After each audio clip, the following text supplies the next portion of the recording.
Hello friends, आज class 12 3D chapter से एक 5 मार्कर क्वेश्चन लिया है।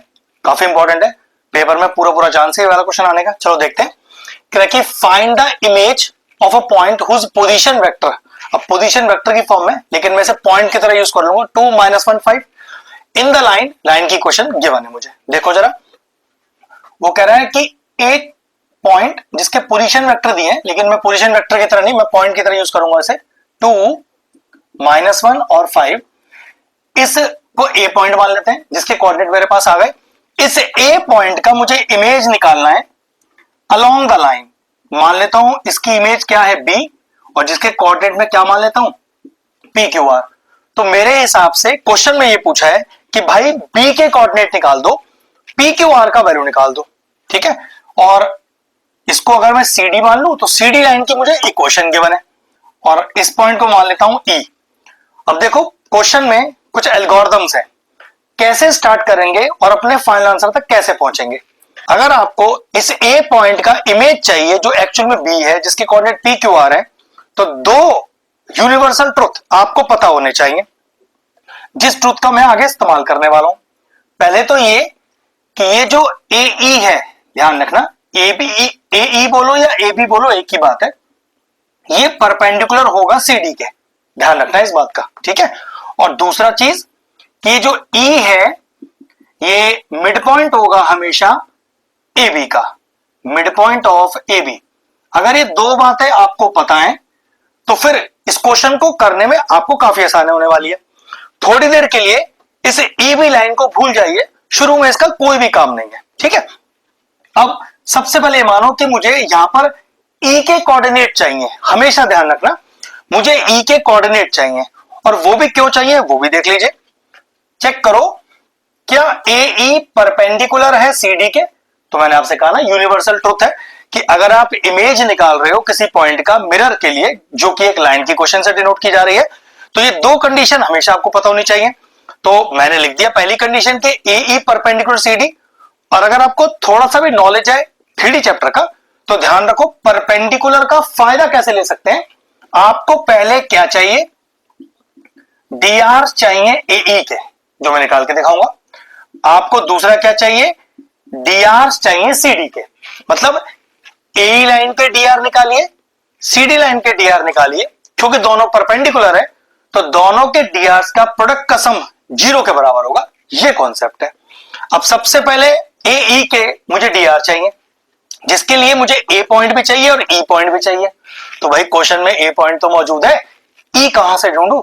तो देखो ई ढूंढने का सबसे आसान तरीका, क्या आपके पास सीडी की क्वेश्चन है? हाँ, सीडी की क्वेश्चन तो है, लेकिन वो आपके पास वेक्टर फॉर्म में है। तो जरा सबसे पहले उसको कार्टेशियन में चेंज करो, फिर बताता हूं। तो कार्टेशियन में कैसे चेंज करते हैं, ये जितने पासिंग टू द पॉइंट है उसे उल्टे साइन के साथ रखिएगा।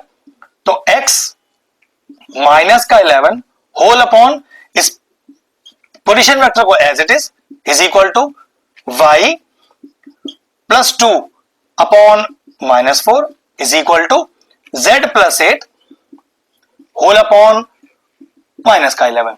सबसे पहले ध्यान रखना कि अगर आपको ये ई पॉइंट चाहिए तो सीडी लाइन की जो भी इक्वेशन गिवन है उसे पहले कार्टेशियन में चेंज कर लीजिए, काफी आसान हो जाएगा करना। दो या दो से ज्यादा फ्रैक्शनल नंबर अगर इक्वल टू में हो तो आप किसी कांस्टेंट के बराबर ले लीजिए, और उस कांस्टेंट में बराबर लेकर एक्स वाई जेड का वैल्यू निकाल लीजिए। चेक करो क्या ये एक्स वाई जेड सीडी लाइन की इक्वेशन से निकले एक्स वाई जेड है। एक्स वाई जेड डिनोट करते हैं किसी पासिंग टू द पॉइंट को, तो सीडी लाइन पर कौन सा पॉइंट पास कर रहा है, ई पॉइंट ही पास कर रहा है। तो कंफर्म है इस सीडी लाइन से ये जो आप एक्स वाई जेड का वैल्यू निकालोगे वो एक्चुअल में ई पॉइंट ही आ जाएगा आपके पास। तो देखो जरा पॉइंट ई कितना आ गया, जरा चेक करो। 10 लैम्डा प्लस का 11, ध्यान से देखिएगा। दूसरा चेक करो, -4 लैम्डा -2, -7 लैम्डा -11 लैम्डा -8, माइनस का 11 लैम्डा माइनस का 8। ये ध्यान रखो ई पॉइंट आ गए, ई पॉइंट भी आ गया, ए पॉइंट भी है मेरे पास। तो यहां से ए के डी आर ले लेते हैं। अब डी आर ऑफ ए ई का मतलब मेरे पास ए पॉइंट भी होना चाहिए, मेरे पास ई पॉइंट भी होना चाहिए। तो भाई ए पॉइंट है, ई पॉइंट मैंने निकाल लिया। और अगर मेरे पास x1 y1 z1 और x2 y2 z2 दो पॉइंट हो तो drs कैसे निकलते हैं, x2 minus x1 comma y2 minus y1 comma z2 minus z1। तो x2 माइनस का x1 तो कितना आ गया 10 लैम्डा प्लस 11 माइनस का 2, y2 माइनस y1 वहां पहले से एक माइनस लगा हुआ है तो प्लस हो जाएगा, minus 4 lambda minus 2 plus 1, z2 minus का z1 तो माइनस 7 लैम्डा माइनस 8 माइनस का 5। थोड़ा सा सही से लिख लेते हैं इसको, ये हो गया 10 लैम्डा प्लस का 9 माइनस का 4 लैम्डा माइनस का 1 माइनस का 11 लैम्डा माइनस का 13। तो मेरे पास ए के डीआरस आ गए। चेक करो क्या सीडी के डीआरस हैं, तो भाई सीडी की इक्वेशन तो है ना, तो सीडी की इक्वेशन में ये उसके डीआरसी तो कहलाते हैं। तो कह सकते हैं कि सीडी के डीआर कौन है मेरे पास 10 माइनस 4 और माइनस 11। और मैंने क्या कहा था दोनों आपस में परपेंडिकुलर है तो दोनों के डीआरस के प्रोडक्ट का सम 0 हो जाएगा। तो चलिए वही करते हैं। तो 10 इंटू दिस, तो 10 into 10 lambda plus 9 plus minus 4 into this, तो यहां पर मैं माइनस 4 लिख देता हूं सीधा, तो minus 4 into minus 4 lambda minus 1 फिर माइनस 11 इंटू दिस, तो minus 11 into minus 7 lambda minus 13 is equal to 0। मैंने क्या किया, क्योंकि दोनों लाइंस आपस में परपेंडिकुलर है तो दोनों के डीआरस मुझे मौजूद होने चाहिए, और अगर दोनों के डीआर मौजूद है तो sum of the product of their direction ratio 0 के बराबर रखे जा सकते हैं। तो चेक करो सॉल्व कर कितना आया, ये आ गया 100 लैम्डा, फिर ये आया प्लस का 90, फिर ये आया प्लस का 16 लैम्डा प्लस का 4, फिर प्लस का 121 लैम्डा और प्लस का 11 इंटू 13, तो 11 इंटू 13 आता है 143 इज इक्वल टू 0। तो ये हो गया 100 प्लस 16 प्लस 121 137 लैम्डा, ये हो गया 90 प्लस 4 और प्लस 143, ये हो गया प्लस का 1 इज इक्वल टू 0। और लैम्डा कितना आ गया, लैम्डा आ गया माइनस का 1। इस लैम्डा की वैल्यू को ई पॉइंट निकालने के लिए यूज कीजिए, वो ई पॉइंट मैंने ऑलरेडी यहां लिखे हुए हैं। चलिए इसमें लैम्डा पुट करते हैं और ई पॉइंट निकालते हैं।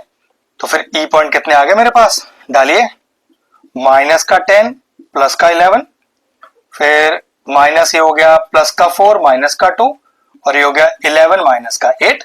तो ई पॉइंट आ गया मेरे पास 1 2 और 3। ठीक है, ई पॉइंट आ गया 1 2 और 3।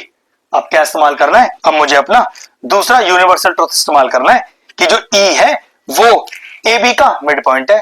तो मिड पॉइंट फॉर्मूला लगा के मैं अपना आंसर निकाल लूंगा। देखो किस तरह से, since E is the mid point of A be on applying mid point formula, तो 2 प्लस पी बाई 2 बराबर 1, मिड पॉइंट फॉर्मूला लगा रहा हूं ऐसे, माइनस 1 प्लस क्यू बाई 2 बराबर 2, ऐसे 5 प्लस आर बाई 2 बराबर 3।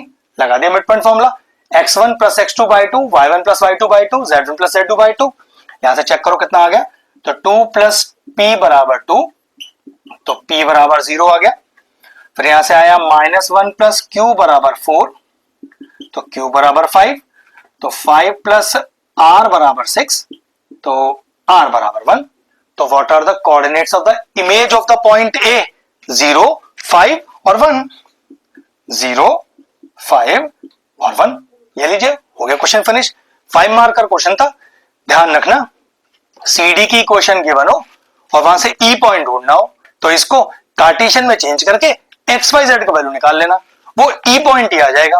क्योंकि दोनों लाइंस आपस में परपेंडिकुलर है तो दोनों के सेपरेट डीआरस निकाल लो, डीआरस का प्रोडक्ट का सम कर दो, वहां से लैम्डा का वैल्यू आ जाएगा। उस लैम्डा के वैल्यू को वापस लैम्डा वाले टर्म जो ई के कोऑर्डिनेट है उसमें आ जाएगा। फिर सेकंड यूनिवर्सल ट्रुथ का इस्तेमाल करो कि E is the mid point of A be on applied mid point formula, आपके इमेज के कोऑर्डिनेट आ जाएंगे। क्वेश्चन फिनिश हो गया।